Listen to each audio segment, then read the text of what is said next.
একটু কষ্ট হলেও শুনুন।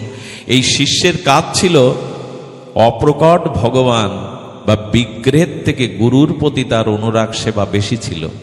আমি একটা কথা বলি একটু সাহস বুকে নিয়ে, অপ্রকট ভগবানের থেকে প্রকট গুরুদেবের প্রতি যদি আপনার অধিক সেবা বুদ্ধি শ্রদ্ধা বুদ্ধি আসে, তবে দ্রুতই যুগল পেয়ে যাবেন আপনি। যদি অপ্রকট ভগবানের থেকে শ্রী গুরুদেবের প্রতি অধিক নিষ্ঠা অধিক সেবা থাকে, খুব দ্রুত যুগল কৃপা আপনি পেয়ে যাবেন, মহাপ্রভুর কৃপা পেয়ে যাবেন। গুরু ভক্তি শিথিল হলে, বৈষ্ণবের সাধু ভক্তি শিথিল হলে ভজনের অন্তরায় এসে যায়। তো হৃদয় দাসজি তিনি কি করেছেন, এত গুরু ভক্তি, বিগ্রহের থেকে ভগবানের থেকে গুরু নিষ্ঠা। গুরুদেব বললেন একটু পরীক্ষা নিতে হয়। আহা, একটু পরীক্ষা তো নিতে হয়। কি করলেন জানেন, আর এক শিষ্যকে ডেকে বললেন তোকে অভিনয় করতে হবে, তোকে অভিনয় করতে হবে হৃদয়জির সাথে অহেতুক মিথ্যা ঝগড়া বাঁধাতে হবে। বলেন গুরুদেব আজ যাই করি ওর প্রতি অবিচার করতে পারবো না, আপনার চরণ ছাড়া ও বিন্দুমাত্র অন্য ধ্যান অন্য চিন্তা, এরকম গুরুনিষ্ঠ শিষ্যকে আমি ঝগড়া করতে পারবো, বলে এটা আমার আদেশ, গুরু আদেশ। ব্যাখ্যা না করে গুরু আদেশ লঙ্ঘন করবে না বলে কি করলেন জানেন, ওনার আসনটা নিজে ফেলে দিয়ে এসে ঝগড়া বাঁধাতো, তুমি আমার আসন ফেলে দিয়েছো কেন, প্রসাদটা ছড়িয়ে দিয়ে বলছো প্রসাদটা ছড়িয়ে দিয়েছো কেন, এই করে বাঁধাতে থাকে। গুরুদেব একদিন ওই অভিনয়ের ঝগড়ার মধ্যে গিয়ে বললেন তোমার অনেক অত্যাচার আমি সহ্য করছি, আর না, আজই এই আশ্রম থেকে আমাকে ছেড়ে এখান থেকে বেরিয়ে যাও। আকস্মিক বজ্রপাতের মতো চরণে লুটিয়ে পড়লেন, পড়ে বললেন শ্রী গুরুদেব আমি বাঁচব না, জল থেকে মাছকে আলাদা করলে সে বাঁচবে না, ক্ষমা করে দিন। আচ্ছা একবারও বললেন না আমার কোনো অপরাধ নাই। একটা জিনিস বলি, বৈষ্ণবত্ব ধরে রাখতে গেলে যে দোষগুলি আপনার জীবনে আসছে সেটা হাসি মুখে মেনে নিন। ভক্তি জগতে প্রতিবাদ নেই জানেন, ভক্তিবাদে গামছা বেঁধে প্রতিবাদ ঝগড়া নেই, মেনে নিন। আচ্ছা ভরত রামচন্দ্রের বনগমনে ভরতের কোনো দোষ ছিল বাবা? কিন্তু 14টা বছর চোখের জলে সেই দোষকে মাথায় পেতে নিল। মাকে বলছে, প্রজাদের বলছে আমার কারণে প্রভু বনবাসে গেছে, সব দোষ আমার। মাকে গালি দিয়েছিল এই কারণে, মায়ের মন যেন রামের দিকে যায়, আমার দিকে না। যে যার জন্য রাজত্ব দিলাম সেই গালি দিচ্ছে। ভরত মাটির নিচে থাকতো মাটি খুঁড়ে, কারণ প্রভু ভূমিতে থাকে, আমি অপরাধী। রাত 12টায় সরজুতে স্নান করতে যেত, আমি প্রভুকে আমার কারণে বনবাসে গেছে প্রভু, এই মুখ সাধুদের দেখালে তাদের ভজন নষ্ট হবে। সব দোষ নিল। সেই ভক্ত, যেই বৈষ্ণব যে নিজের কাঁধে দোষ তুলে নিতে পারে, অপরের প্রতি আঙুল তুলে কোমর বেঁধে ঝগড়া করে না। হরিদাস ঠাকুরের কি দোষ, কিন্তু সব দোষ মাথায় পেতে নিয়েছেন। হরিদাসকে প্রশ্ন করা হয়েছিল ফুলিয়ায়, 22 বাজারে বেত্রাঘাত, তোমার কি কর্মফল হরিদাস? তুমি কি অন্যায় করেছো যে 22 বাজারে লোকের সামনে তোমাকে রক্ত ঝরাবে? কি বলল জানেন? হাত জোড় করে বলল, আমি হিরণ্য গোবর্ধনের সবাই বৈষ্ণব নিন্দা শুনেছিলাম, নামের নিন্দা শুনেছিলাম, তাই এটা আমার পাওনা ছিল, এটা আমার প্রায়শ্চিত্ত ছিল। আচ্ছা কোনো দোষ ছিল কিন্তু মেনে নিল। যত কলঙ্ক যত কিছু আছে জীবনে, ঝগড়া বাঁধাতে, ভক্তি জগতে ঝগড়ার স্থান নেই, মেনে নেওয়ার স্থান আছে। এই জন্য হৃদয় দাসজি মেনে নিয়ে গুরুর আজ্ঞা পালনের জন্য বৃন্দাবনে যমুনায় গিয়ে কাঁদতে লাগলো। রাত দিন কাঁদে, মনে মনে গুরুদেবকে স্মরণ করে, আমি তোমাকে ছাড়া বাঁচব না।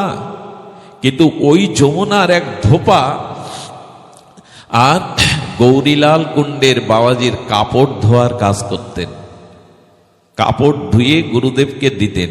ওই কাপড়গুলো দেখে চিনতে পেরেছে তো গুরুদেবের কাপড়। একজন ধোপার চরণে গিয়ে পড়েছে, ওগো কৃপা করো, করুণা করো, এই কাপড় বিধৌতের কাজটা তুমি আমায় দাও। উনি 1 মাস ধরে কাপড়গুলো সযত্নে, বস্ত্রগুলো শোকেন, বুকে চেপে ধরেন, এটা গুরুদেবের অঙ্গের ভূষণ। চিন্তা করতে পারেন আমাদের যদি কেউ ভেবে তাড়িয়ে দিত মিথ্যা বদনাম দিয়ে? বুকে কাপড় ধরে কাঁদেন, যত্ন করে ওর মাথায় দিয়ে বলেন, খবরদার বলবি না যে এই সেবাটা আমি করছি। আচ্ছা, সেবার কি ধর্ম জানেন? আজকে যাকে কাপড় কাচতে দিবেন, 15 দিন পরে দেখবেন প্রথম দিনের মতো সেবাটা ধীরে ধীরে সেবা কমে। তো গুরুদেব দেখছে ধীরে ধীরে কাপড়গুলো আরো সুন্দর, আরো উজ্জ্বল করে কে পাঠায় এত যত্ন করে। আচ্ছা, একই উনান, একই আগুন, একই তেল, একই দ্রব্য দুইজনকে রান্না করতে দিলেন, একই পরিণাম, দুজনের রান্না এক হবে কি? কারণ কি?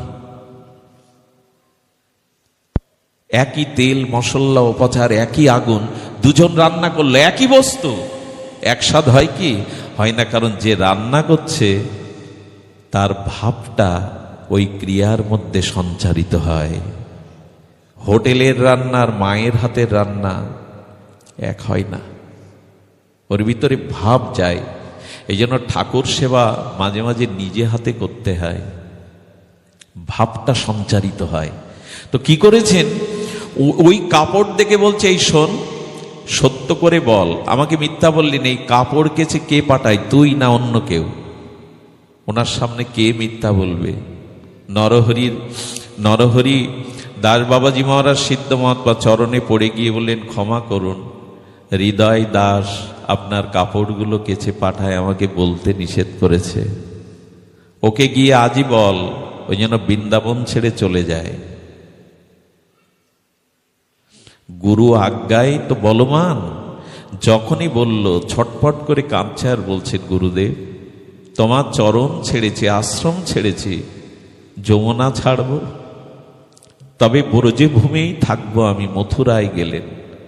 মথুরাতে গিয়ে যদ্যপি মনে করেছেন এটা ব্রজমণ্ডলের মধ্যে, ব্রজেই থাকবো, ওইখান থেকে কি করে জানেন? ওকে তো সবাই চিনত, যারা একটু প্রণামী দিত, ফল দিত, ওগুলো জোগাড় করে করে শ্রী গুরুদেবের উদ্দেশ্যে অন্যের ভক্তের দ্বারা পাঠিয়ে দিত। বাবাকে দিও প্রণামীটা, বাবাকে আমার কথা যেন বলো না। এভাবে যখন 15 দিন অন্তর ওইগুলো দিয়ে আসতো, নরহরি দাসজি মহারাজ বলছেন, আরে তুই যেই মাঝে মাঝে সেটা দিয়ে যাস, ভালো করে বল তো, এত টাকা তো তোর হাতে আসার কথা না, এটা কে দেয়? বললে হৃদয় পাঠিয়ে দেয়। এখনো সে ছেড়ে যায়নি বৃন্দাবন, গিয়ে বল 84 ক্রোশ ব্রহ্মমণ্ডল ছেড়ে যেন সে চলে যায়। কত পরীক্ষা বলুন তো, কতটা সয়েছি আমরা, কতটা পরীক্ষা দিয়েছি যে আমরা তার চরণে নিজেকে সমর্পিত করব। গুরু চরণে নিজেকে বিক্রি হওয়া গরু। দীক্ষা মানে তো বিক্রি হওয়া গরুর মতো। জীব গোস্বামী বললেন, নিজের কোনো স্বাতন্ত্রতা যেন না থাকে। ওই যে মন্ত্রমূলং গুরু বাক্য, মন্ত্রমূলং গুরু বাক্য, গুরু বাক্যকে যারা মন্ত্রের মতো মনে করে, এরাই তো রাধা মাধব পায়, এরাও তো প্রিয়া প্রীতম পায়। উনি চলে গেলেন। বাতিল খণ্ড বলে একটি জায়গা আছে, সে জায়গাটা খুব নিরিবিলি। সেখানে গিয়ে দিনরাত কাঁদেন। আর কি করেন জানেন? আহা, একথা বলতে গেলে হৃদয় দ্রবীভূত হয়। বললেন এক শিষ্যকে, গুরুদেবের প্রসাদী পাতাটা যেখানে রেখে দেয়, ওই পাতাটা একটু আমাকে এনে দিও। শ্রী গুরুদেব যেখানে দাঁড়িয়ে থাকে, তার চরণ ধুলিটা একটা বস্ত্রে করে আমার জন্য এনে দিও। ওই শুকনো পাতাটা প্রতিদিন এক টুকরো করে চিবিয়ে চিবিয়ে পায়, গুরুদেবের প্রসাদ মনে করে। আর ধুলিটা মাঝে মাঝে অঙ্গে মাখে। কবে কৃপা হবে তোমার? কবে পরীক্ষা শেষ হবে তোমার? কপটা চোখের জল ফেলি আমরা গুরুদেবের জন্য। শ্রী গুরুদেবের বিরহ তিথি আসে, আমাদের অনেকে স্মরণ থাকে না। শ্রী গুরুদেবের বিরহ তিথিতেই আমাদের মনে, আমাদের চিত্তে বিরহ জাগে না। এইগুলি লক্ষণ বলে দেয় আমি পৌঁছাতে পারবো না লক্ষ্যে। এক করে গুরুদেব আশ্রম ছেড়ে আর পরিভ্রমণ করতে করতে বান্ডিল খণ্ডে এসে উপস্থিত হলেন। কে একজন বলল, হতভাগা, তোমার গুরুদেব এই গ্রামে আছেন। যেই বলেছে, আর হৃদয়টা যেন ওই যে প্রিয়জনের আগমন বার্তা, যেমন সেই শরৎ ঋতু এলে যেমন শিউলির সুগন্ধে আর চারিদিকে কাশফুল দেখলেই যেমন আগমনী মায়ের কথা মনে পড়ে, দুর্গা মা আসছে আগমনীর বার্তা পেয়ে যায়, তেমনি গুরুদেব এসছেন, বাতাসগুলো ধরে ধরে শুকতে লাগলো, গুরুদেব আসছেন সেই ধুলাই গড়াতে লাগলো। কি অপূর্ব গুরু নিষ্ঠা! এমনি করে কি ঘটলো জানেন? এ কি আমার জিহ্বায় মানায় কথা? গুরুদেব স্নান করতে গিয়ে হোঁচট খেয়েছেন ভোরবেলা, যেই হোঁচট খেয়েছেন সেই দিন সকালে ওর পা ফেটে ও রক্ত ঝরতে শুরু করেছে। গুরুগত এতটা প্রাণ হয়ে গেছে, আঘাতটা এখানে পৌঁছেছে। গুরুদেব স্নান করতে গিয়ে বটের ঝুড়িতে কপালে লেগে গেছে, ঠোলাটা ওর কপালে উঠেছে। এই হলো গুরুগত প্রাণ। গুরুদেবের মন ভালো লাগলো না, উনি গৌরীলাল কুণ্ডে চলে গেলেন। এ কথা বড় মার্মিক কথা। মন্দিরের দুয়ার খুলে যেই যুগল বিগ্রহের দিকে তাকিয়েছেন, কি দেখলেন জানেন? রাধা মাধব কাঁদছেন, যুগল কাঁদছেন, বুকের কাপড় ভিজে গেছে রাধারানীর এবং গোবিন্দের। বিগ্রহকে প্রণাম করে বলছেন, কাঁদছো কেন প্রিয়া প্রীতম? তোমরা কাঁদছো কেন? সেবা ঠিক হয়নি?